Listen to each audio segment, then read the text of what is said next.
right honourable and learned friend for Holborn and St Pancras, who I can see is in his place, who studied at the School of Law at the University of Leeds. I personally studied at the School of Computing at the University of Leeds and hope to apply some of that knowledge later on in my contribution.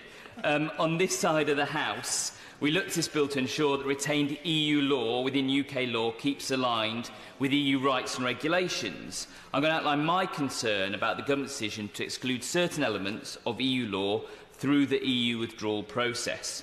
For instance, it makes no sense whatsoever to me to exclude from the process the Charter of Fundamental Rights. Where is the analysis of the effects of removing the Charter from our law?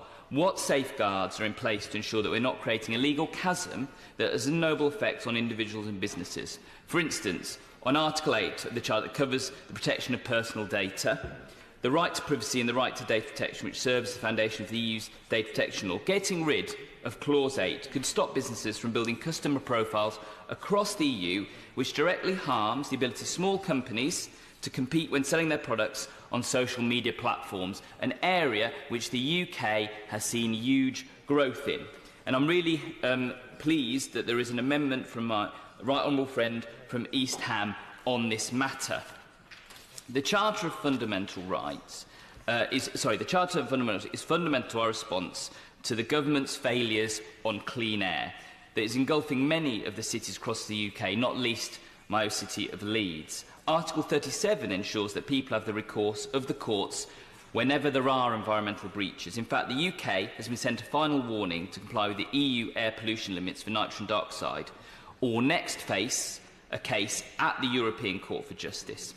In front of the Environmental Audit Committee, on which I sit, the Secretary of State could not articulate what powers and mandate a new UK Environmental Protection Agency would have to replicate the loss of Article 37.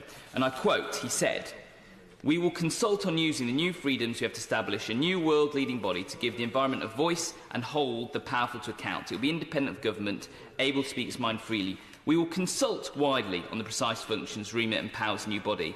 No definition there. We will also need to ensure that environmental enforcement and policy making is underpinned by a clear set of principles.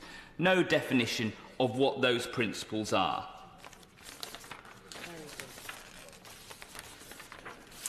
So how can we be satisfied with an EU withdrawal process that does not hold or give provision to our leaders to become accountable for their environmental failures? My constituents overwhelmingly voted to remain within the EU and don't expect to lose their rights provided by the Fundamental Charter of Rights. The rights, as has been pointed out, many of those are well established in UK law, but many others are new rights, rights that have come both since our membership of the EU and since the signing of the Lisbon Treaty. Will the government come and argue for each of those rights in turn in this place? Or are we just to take it on trust that those rights will be retained and that we'll continue to enjoy those rights post-exit day? Attempting to scrap the Charter this way is cowardly and speaks suspicion of people up and down this country that the government is not working for them, but instead working for the hardest possible Brexit. Thank you.